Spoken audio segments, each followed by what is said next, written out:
টানা ৬ দিন সোনার দাম কমার পর শুক্রবার দাম বাড়ে ৭৬৯ টাকা কমোডিটি মার্কেটে। সোনার দাম বেশি থাকলে সোনার দোকানে ক্রেতা কমে আসে। তবে কয়েকদিন সোনার দাম কম দেখে কিছুটা খুশি হয়েছিল সোনা ব্যবসায়ীরা। এক নজরে দেখে নেওয়া যাক আজকে কলকাতায় সোনার দাম।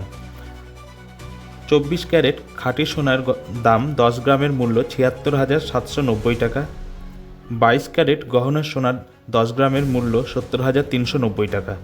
এছাড়া ১০ গ্রাম রূপার মূল্য ৯৪০ টাকা। এ বিষয়ে আরও খবর জানতে কলকাতা সমাচার চ্যানেলটি লাইক করুন, সাবস্ক্রাইব করুন ও বেল আইকনটি প্রেস করুন। ধন্যবাদ।